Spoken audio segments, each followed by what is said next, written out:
Breaking news for you today, December 31st, 2025.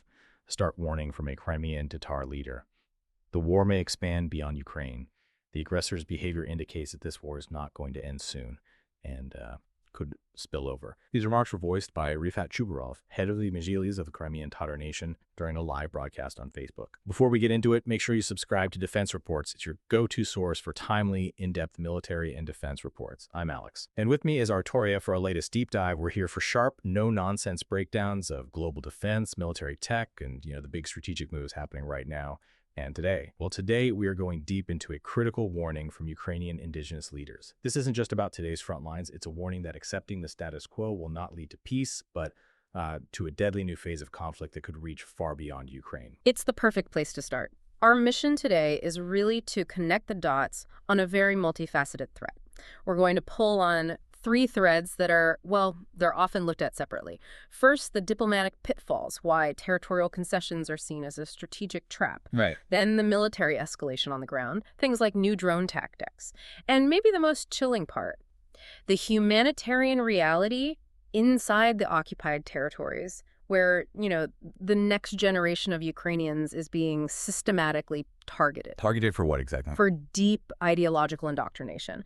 By the end of this, you should have a very clear picture of the true long-term consequences of this aggression, not just for Ukraine, but for all of Europe. Okay, so let's unpack that first part, the core strategic warning. This is coming from the Crimean Tatars, people who have lived under occupation since 2014. So they have a unique perspective. A unique and, frankly, a terrifyingly clear perspective. What's so powerful is the unity of the message. You have Rifat Chubarov, who you mentioned. He's the head of the Majlis. And the Majlis is the Crimean Tatars' own representative body. Right. Exactly. Their self-governing body. So him and the veteran leader, Mustafa Dzemilev, they're both saying the exact same thing.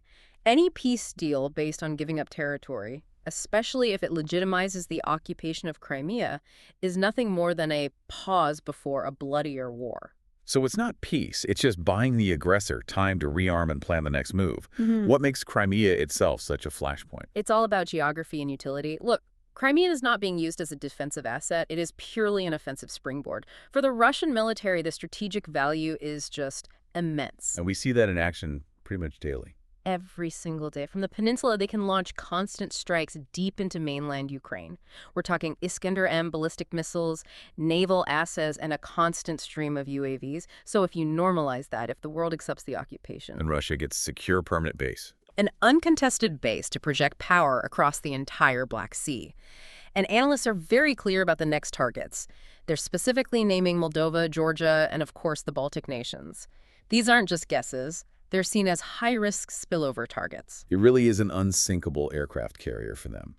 This connects directly to that warning from Chubarov you mentioned earlier.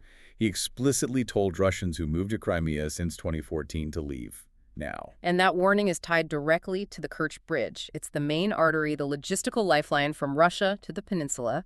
And our sources are confirming that as of late 2025, a campaign of persistent, targeted strikes and some very sophisticated underwater operations have left that bridge in a critically damaged state.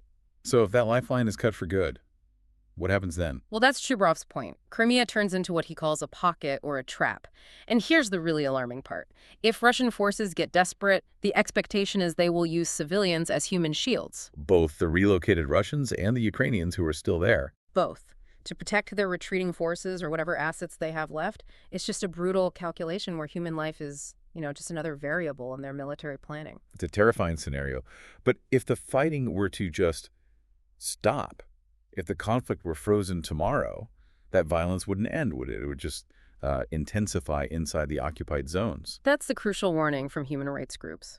Olha Skripnik, who is a leading voice on this, has been stressing for a long time that freezing the conflict is a guarantee of more intense repression.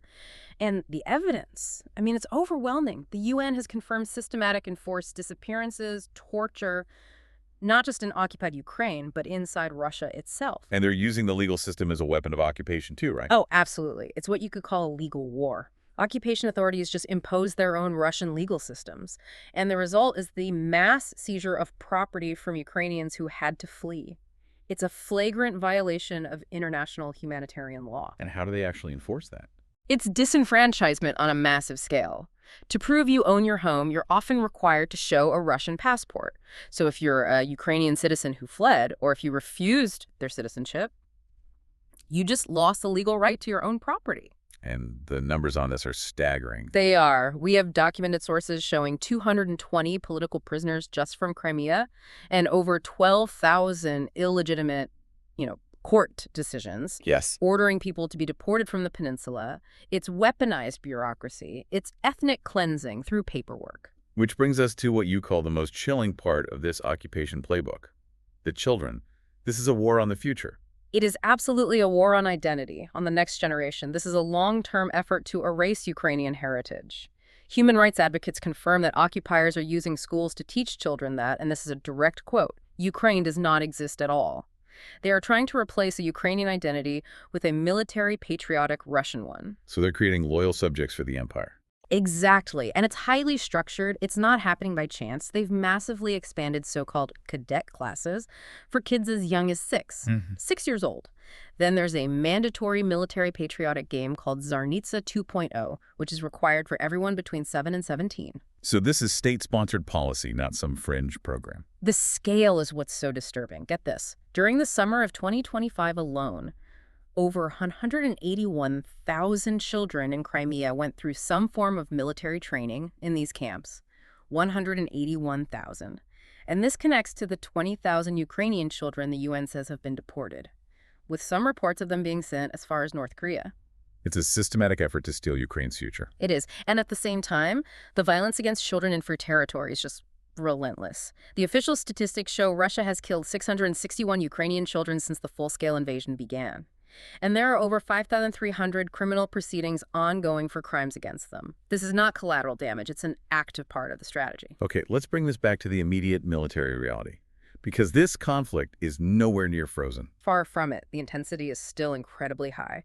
We're seeing massive, relentless strikes with ballistic missiles, with drones, all across populated areas. One recent attack killed at least 7, wounded 51. And we're seeing the constant use of guided aerial bombs on cities like Izium. These are the glide bombs, right? The really destructive ones. Very destructive ones. It's a deliberate strategy to make these cities unlivable. And they are not just hitting military targets. We've seen a drone strike on a passenger minibus in Sumy, injuring 10, including 2 kids. They hit hospitals in Kharkiv, the ports in Odessa. And the technology they're using is evolving too. It is, and that's making defense much harder. Russia is constantly modernizing its Shahid drones, or Gerin, as they call them. They're moving from pre-programmed flight paths to having an operator control them in real time. How does that change the game tactically? It makes the drones far more dangerous. The operator can make mid-flight corrections, evade air defenses, and, critically, it seems they might be able to use them to target the Ukrainian aircraft that are trying to shoot them down. It turns a defensive mission into a very high-risk one. And there's a key logistical loophole that's allowing this to happen. The China link, yes. Intelligence reports suggest China is supplying the engines for these drones, but they're being disguised on customs forms, listed as parts for things like refrigerators. So they're bypassing sanctions. Exactly. And that loophole is allowing Russia to just churn out these drones and sustain this intense aerial campaign. And speaking of critical risks, we have to talk about the Zaporizhia nuclear power plant. It's still under occupation. The ZNPP. It is a profound danger hanging over all of Europe. The plant has had 8 full blackouts since the invasion started. Just recently, it went through another prolonged blackout, relying only on its emergency diesel generators. Which are not a long-term solution at all. Not even close. They're for emergency startups. Running them for days on end hugely increases the risk of failure. And if they fail, you lose cooling to the reactor core and you have a potential catastrophe. On top of that, Russia is trying to integrate the plant into its own power grid to cement its control.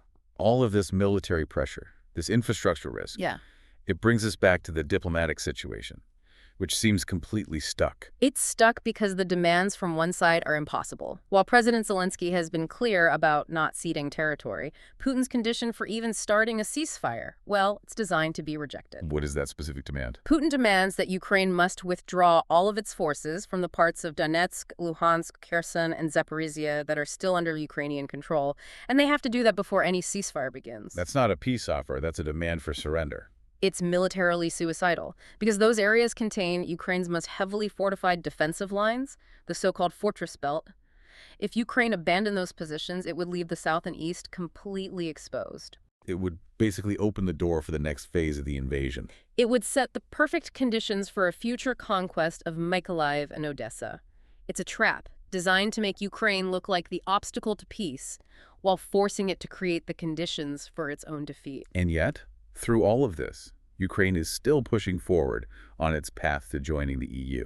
It is an incredible display of resilience, isn't it? They're still focused on strengthening their anti-corruption bodies, EBU and FILTIPUO, because those are key requirements for EU accession. They're even setting up a system called the Pulse of Accession to track their own progress. But that internal process has its own friction. Of course. You have Nobel laureate Alexandra Matvichuk criticizing politicians for talking about abstract concessions while ignoring the people suffering under occupation. And there are real warnings that new draft laws could actually undermine the independence of prosecutors and dismantle those very anti-corruption bodies. So it's a very delicate balancing act.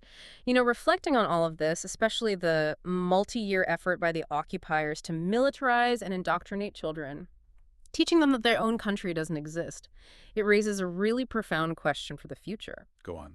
Beyond the military victory, beyond liberation, what long-term multi-generational strategies do Ukraine and its allies need to start developing right now, today, to reverse the incredible ideological and psychological damage that's been done to hundreds of thousands of kids who've lived under this occupation playbook? That really is the ultimate challenge, isn't it? The war doesn't end when the fighting stops. That's when a whole new kind of battle begins. You've been listening to Defense Report by Alex and Aria, where we analyze the latest in military strategy, global defense, and advanced weaponry. Subscribe to Defense Reports, your go-to source for timely, in-depth military and defense reports. We'll catch you next time.